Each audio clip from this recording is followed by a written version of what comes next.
Hello tout le monde, j'espère que vous allez bien. Moi ça va très bien. Aujourd'hui je vous retrouve pour une vidéo qui va porter sur 10 conseils que j'aurais aimé savoir quand j'étais étudiante étrangère en France.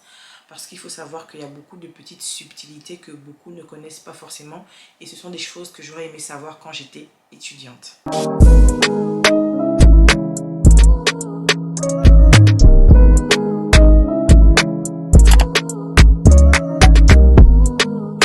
Première chose dont je vais vous parler ici, c'est la bourse. Quand vous êtes boursier d'un état de votre pays d'origine, vous ne pouvez pas changer d'université et toujours garder votre bourse. Je vais vous prendre un exemple. Si vous avez fait Campus France et que vous êtes accepté en licence d'histoire et que vous, à la base, vous souhaitez faire du droit, ça veut dire que pour venir en France, vous allez d'abord faire la licence d'histoire et ensuite, vous aimeriez aller faire votre licence de droit parce que c'est le droit qui vous a toujours passionné. Vous voulez aller faire votre licence de droit dans une autre université. Je vais prendre un exemple. Vous voulez aller à l'université de Créteil alors que quand vous êtes venu en France, vous avez été accepté à l'université de Cergy. Si vous changez de filière et que vous changez d'université, vous perdez votre bourse. Ça, c'est pour les Gabonais. Pour les autres nationalités, je ne me suis pas renseignée parce que je suis gabonaise. Je vous invite à vous-même faire les recherches, mais pour faire très attention, quand vous êtes boursier, ne vous permettez pas plusieurs choses. Aussi, il y a un truc qui me vient en tête. N'oubliez pas que vous n'avez le droit de redoubler qu'une seule fois par cycle. Sinon, vous perdez votre bourse. Ça veut dire que vous devez redoubler seulement une fois en licence et une fois en master. Donc, je prends un exemple. Si vous êtes en licence d'histoire et que vous vous réorientez en licence de droit, on estime que vous avez redoublé parce que vous faites 2 fois la première année. Donc, vous n'avez plus de choix que de réussir en licence de droit. Après, vous pouvez toujours aller en école, mais vous perdez votre bourse. La seconde chose dont je vais vous parler, c'est le renouvellement du titre de séjour. Ça, c'est vraiment le casse-tête de tous les étrangers en France parce qu'il n'y a pas beaucoup de personnel dans les préfectures. Mais, enfin, j'ai pas de solution miracle, mais j'ai juste quelques recommandations à vous faire. Quand vous savez que votre titre de séjour va arriver à expiration, vous savez que nous devons renouveler notre titre de séjour dans les 3 mois qui précèdent son expiration. Moi, je vous conseille de regarder ce qui se dit sur les groupes Facebook concernant les préfectures. Par exemple, certaines sont réputées pour traiter les dossiers de manière très longue. Ça peut prendre jusqu'à 1 an, voire 1 an et demi. Si vous êtes en poste, c'est-à-dire en CDI, vous ne pouvez pas vous permettre d'être 1 an et demi sans titre de séjour. Moi, je vous suggère d'aller dans les préfectures qui sont très bien notées, comme la préfecture de Paris Cité par exemple, parce que j'habite en Île-de-France, donc je connais que celle d'ici. Je vous conseille de chercher une personne qui habite dans ce département et qui peut vous aider avec ses papiers afin que vous puissiez faire votre titre de séjour. Par exemple, il y a certaines préfectures qui vont vous prolonger vos titres de séjour. Ça peut vous traîner jusqu'à 1 an et vous pouvez même perdre tout ce qui est emploi avec ou alternance. Je ne vais pas citer le nom des préfectures, mais je vous invite à vous renseigner. Les informations que vous pouvez trouver partout sur Internet, mais si vous souhaitez renouveler vos titres de séjour, renseignez-vous dans l'état de la préfecture, dans le département, pardon, de la préfecture dans laquelle vous allez aller déposer vos dossiers. C'est une préfecture où ils perdent les dossiers, où les locaux se brûlent, où les personnes font du turnover et démissionnent tout le temps. Je vous déconseille d'aller fortement dans ce type de préfecture parce que vous risquerez de perdre jusqu'à votre emploi ou votre alternance. Ensuite, je vais vous parler de ce que j'appelle les masters à problème. Quand vous êtes étudiant étranger et que vous souhaitez vous faire une expérience avant de rentrer dans votre pays, ça veut dire que vous souhaitez exercer d'abord en France, vous devez prendre en compte plusieurs critères. Je vous déconseille fortement tous les masters qui à l'embauche sont très saturés, c'est-à-dire des masters qu'on dit bouchés. Je prends le cas du master des études de communication. Vous savez déjà les études de communication, les études de sociologie, de philosophie, d'anthropologie, les études d'histoire. Pour ceux qui sont étrangers, on est d'accord, bien sûr, je ne parle pas des nationaux. Ce sont des masters que je ne vous recommande pas. Je vous invite, si vous êtes dans ce cas-là, à revoir votre projet professionnel et à vous diriger vers des masters qui ont des taux d'embauche très élevés. Il y en a plein. Il y a l'informatique, il y a tout ce qui est commerce international, il y a tout ce qui est banque, il y a tout ce qui est finance, il y a tout ce qui est droit. Si vous souhaitez faire, je peux dire ça au pif, je sais pas moi, sciences nucléaires, c'est quelque chose que je vous déconseille fortement parce que je sais pas qui va vous embaucher avec ce truc-là. Je dis pas que ça n'existe pas, mais je dis que vous galérerez à trouver un taf en tant qu'étudiant étranger là-dedans, parce qu'après vous devez avoir une rémunération qui est 1,5 fois le SMIC. Donc, ce sont des études que je vous déconseille. Je vous invite à revoir votre projet professionnel. Si vous avez déjà fait, par exemple, un Master 2 en anthropologie, ben, je vous invite à faire un deuxième master, je ne sais pas moi, en commerce international ou en droit, parce que ce sont ces masters-là qui embauchent. Ensuite, on va parler un tout petit peu des finances. Quand vous arrivez en France, vous ouvrez un compte bancaire comme tout citoyen lambda. Je vous recommande systématiquement et fortement, j'insiste là-dessus, de refuser toute autorisation de découvert. Je vous assure que quand on vient d'arriver, on est obnubilé par ce qu'on ne voyait pas dans notre pays d'origine et on veut la fast life, comme on dit. Moi, je vous déconseillerais fortement d'avoir un découvert. Le découvert, ce n'est pas votre argent, c'est l'argent de la banque. C'est une prison dorée. Voilà, comme dit ma maman, c'est une prison dorée. Je vous recommande pas d'en avoir. Ça, c'était juste la petite parenthèse. Je pense que ça, c'est vraiment une base et que tout le monde sait que le découvert, mieux pas en avoir. Et généralement, il faut savoir que les banques, ils vont vous le vendre, mais ce n'est pas obligatoire. Hein. Ils vont vous le vendre, mais ce n'est pas obligatoire. Donc, vous n'êtes pas obligé d'en avoir un. Vous pouvez dire que vous n'êtes pas intéressé. D'ailleurs, vous ne savez pas ce que c'est. Et refuser systématiquement. De toute façon, les banques, elles sont là pour vous vendre des idées, des choses. Vous refusez tout simplement. Ensuite, je vais vous parler du choix du parcours. Si tu comptes commencer tes études dans un établissement, puis pour le second cycle, c'est-à-dire pour le cycle de master, tu souhaites changer d'établissement, il faut que tu te renseignes la première année sur les formations.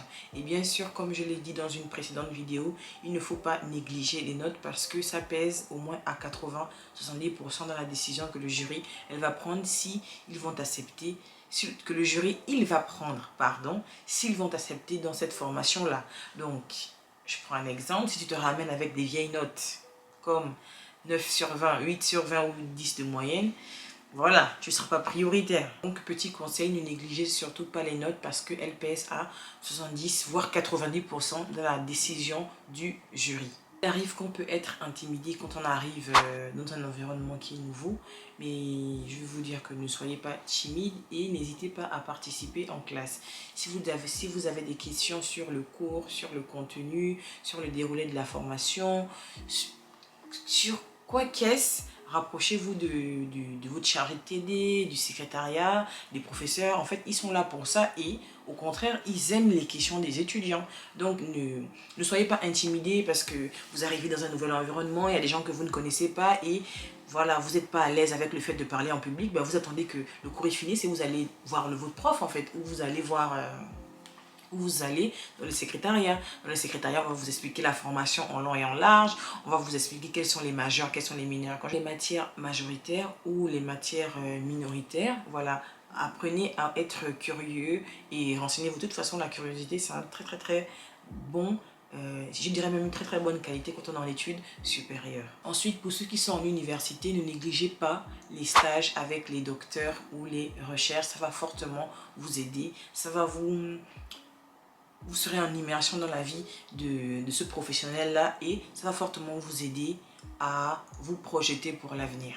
C'est mieux que rien, c'est mieux qu'une personne qui ne fait pas de stage et qui passe son été à glander ou à voyager. Bon, voyager non. Je ne dirais pas voyager parce que voyager c'est quand même bien, c'est bien pour l'ouverture d'esprit. Mais c'est quand même mieux que rien que de ne rien faire. Donc voilà, ne négligez pas, ne vous dites pas c'est parce que je le fais, par exemple, mon stage je le fais à mon université qu'il est nul. Pas du tout. C'est pas parce que vous ne faites pas votre stage dans une université, dans un cabinet d'avocat à Paris 17e que votre stage il est nul. Pas du tout. Ensuite, je recommanderais à un étudiant étranger de se tisser des liens avec les meilleurs de sa promo. De les fréquenter, de leur poser des questions. Bon, c'est vrai que un élève excellent ne donne jamais toutes ses cartouches comme ça facilement, mais fréquentez-les, regardez comment ils travaillent, s'ils vont à la bibliothèque, combien de temps ils font, s'ils prennent des livres, en fait, observez-les comment ils font en fait, parce que on dit que si vous voulez être meilleur, en gros, traînez avec les meilleurs, voilà, la vie c'est une question d'intérêt, il n'y a pas de mal à le dire, et vous vous accrochez en fait, vous vous accrochez. Vous regardez comment les meilleurs ils font, s'ils font tout leur TD en avance, s'ils rendent des feuilles tous les TD, s'ils vont à la bibliothèque après les cours. fait, inspirez-vous de, observez-les, voilà, observez-les. Et moi je me rappelle quand j'ai fait mon mémoire, quand j'étais en master 2 ou en master 1, je ne me souviens plus, moi j'étais partie demander à une ancienne étudiante de ma promo quelle note elle avait eu et qu'est-ce qu'elle avait fait pour avoir ces notes. Elle m'avait dit, elle avait eu je pense 18 ou 17. Elle m'avait dit pour avoir 18 ou 17, premièrement, j'ai rendu mon mémoire pendant la première session et pas pendant la deuxième session. Ensuite, elle m'avait dit, tu vas à la bibliothèque, tu lis beaucoup de livres et ces livres-là, tu n'oublies pas de les mettre dans la bibliographie parce que quand le prof il verra qu'il y a beaucoup de livres, en fait, il se dira qu'elle a cherché, cultivé, elle a pris du temps pour faire des recherches. Donc, c'est un travail qui vaut de l'or. Donc, je me suis renseignée et le conseil qu'elle m'avait donné, ça a payé parce que j'ai eu une très bonne note à mon mémoire de fin d'études. Ensuite, on va parler de changement de statut d'étudiant à salarié. J'ai fait déjà une vidéo où je détaille en long et en large. Ici, je vais juste vous donner quelques petites informations. Il faut que vous vous renseigniez suffisamment quand vous savez que vous avez terminé vos études et que vous allez passer du statut étudiant au statut salarié. Il faut absolument, mais ça j'insiste, si vous ne devez retenir qu'un seul conseil, c'est celui-là. Il faut regarder les conditions de ce changement avant. Premièrement, si vous voulez vous arrêter par exemple en licence et que vous avez la flemme d'aller jusqu'au master, si vous avez une licence qui n'est pas professionnelle, vous ne pouvez pas avoir de changement de statut. Ça c'est pour la licence. Donc il vous faudra une licence professionnelle. Ensuite, vous devez vous renseigner sur la rémunération. Vous savez qu'en tant qu'étudiant étranger, vous devez avoir une rémunération d'au moins, ça c'est au moins 1,5 du SMIC. Et le SMIC en France, il augmente chaque année. Si mes souvenirs sont bons, il augmente chaque année. Donc, vous devez vous renseigner. Est-ce que votre pays bénéficie d'une autorisation provisoire de séjour appelée APS? En gros, quand vous finissez vos études ou quand vous êtes sur le pas de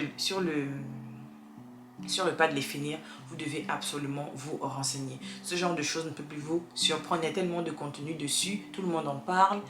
Et limite, si vous n'avez pas les informations nécessaires, ce sera de votre faute parce que j'estime quand même qu'aujourd'hui, il y a Internet, il y a plusieurs sites, il y a des étudiants qui en parlent, il y a des personnes qui font des vidéos là-dessus et ils apportent largement leur expérience. Pour finir, on va parler des diplômes reconnus ou non. Pour les nouveaux qui arrivent, renseignez-vous bien auprès des anciens pour savoir si les diplômes fournis par l'école X sont bien reconnus par la RNCP.